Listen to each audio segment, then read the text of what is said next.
16 or 16 senador ang sinasabing kailangan talaga para ma-impeach si Sara Duterte after ng trial at ang magdedesisyon kung guilty o not guilty ang pangalawang Pangulo. Dahil two-third, walang kaduda-duda, two-third ang sinasabi na numerong kailangan sa impeachment. Kahit na sinong impeachable official na nakasalang sa impeachment trial, two-third pa rin ng mga senador. Okay? So, ang pinag-usapan dito, 24 senador. May kaso, nakakulong, nawawala, tinuturing na senador pa rin. Kung yun ang argumento ng iba. Hindi taliwas doon sa sinasabi na 22 lang ang senador na magiging active na senator judges. Hindi po tapos ang issue. Pero, para maging maayos, malinaw, at hindi na makarating sa Korte Suprema ang usapin, siguro kung kayang mag-produce ng 12 tuloy, ng 16, ngayon kasi 12 pa lang, o 13, so 3 pa ang kailangan, kung anong kailan pa siya. Pero hindi natin pinangungunahan. Kahit pa paano, kahit controversial ang Senado, controversial ang mga senador, hindi rin natin pangunahan kung ano ang kailang pa siya. Dahil sila ho ang mga senador judge. Hindi natin masasabing sigurado na yung 13. Hindi natin masasabing 16 kayang i-produce. O hindi natin masasabing baka umabot pa ng 20 ang maniwala na may ebidensya. Diba? Yun po yun eh. So, ang mahalaga two-third na sinasabi ng saligang batas. Kung hindi pa tapos at pag-uusapan yung 24 o 22 senador, natural at issue yan na dapat tinatalakay. Pero ang pinaka-safe, para wala nang hindi na ma-technical, 16 na senador po ang kailangan para ma-impeach ang pangalawang Pangulo. At 7 naman para ano tawag ito? For acquittal. Hindi pala 8, hindi ko lang. Ganun na lumalabas eh. Anyways, yung two-third ang mahalaga. Kaya bang makumbinsi ang two-third? Kaya bang mapaniwala ng mga private at house prosecutors ang 16 na mga senador judges na sila ang magde-decide after ng trial? Mahabang usapan po ito at pagbabantay kasi nga ngayon ang initial hindi kayang tapusin hanggang September. Kala nga natin mga 2 buwan kayang tapusin, hindi pala. Dahil libo-libo na mga dokumento at ebidensya ang iniharap ng house prosecutors at private prosecutors sa pre-trial conference na natapos na o katatapos lang.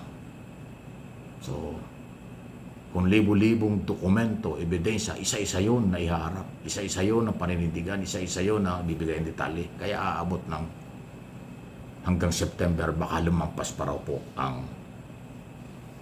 trial. So yung yun naman kasing trial, pagkatapos ng trial, sunod ka agad yan kay butuhan. So, yun po yun. So, anong tingin ninyo? Kaya bang makumbinsi yung 16 o higit pa? Kasi kung hihigit pa sa 16, sa two-third, di wala na silang problema. Kung makuha yung 16, swak na rin yun.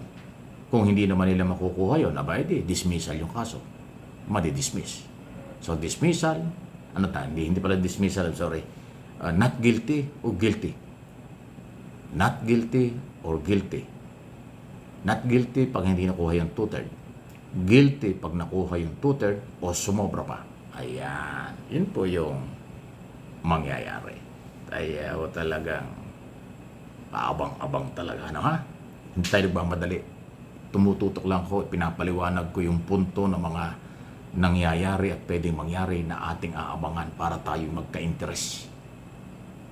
para po sa inyo ito, hindi para sa akin.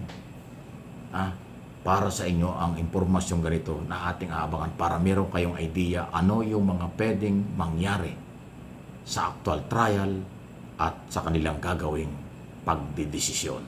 Ayan. Okay. Samantala, sunod na issue ating pag-usapan, abay tumitindi talaga itong issue between Defensor Family at NBI Director Matibag at sa ngalan ng institusyon National Bureau of Investigation. Pinaninindigan po ni Mike Defensor, wala daw ebidensya, wala raw maayos na kaso, nasan daw ang kaso at wala daw basihan ang mga sinasabi ng NBI laban sa kanya tungkol doon sa kanyang mga negosyo diyan sa Pasig City na ang issue ay qualified human trafficking, non-bailable offense. Patuloy po na sinasabi ni Mike yung ganong pahayag at karapatan niya yun sa kanilang paniniwala. Nagsasagutan sila sa social media at media. So dahil nasa korte na yan, tingnan na kung papunta ng korte, abangan natin kung ano mangyari. Ang challenge ngayon ni Mike Defensor iharap ninyo sa tama na proseso at haharapin daw niya. Di ba ang ganda nun? Yan ang lalaking dating. Haharapin daw niya. Di ayos, di ba? Gano'n naman talaga. Hindi mo naman pwedeng harapin. Pag ang kaso na ipal sa korte, ay papatawag ka at pasasagutin ka. Pag hindi ka sumagot, ikaw mawawalan. So, willing naman palang sagutin. Dahil naniniwala ang dating sekretary, dating congressman Mike Defensor, wala daw siyang nilabag na batas. Ito raw ay panghaharas lang, politika lang ito, at gusto lang daw siyang patahimikin ng NBI. Ang masakit lang, ang sabi niya, itong NBI daw nagpapagamit o ginagamit ng gobyerno para daw iharas ang mga nag-iingay tungkol sa ang isa naman flood control. Ayun. May ganong argumento. Karapatan din niya sabihin yan. Ang tao na lang ang malayang makakapagsabi kung saan sila naniniwala sa NBI, gobyerno, o kay Mike Defensor na inaakusahan at kinasuhan. So, ayan po.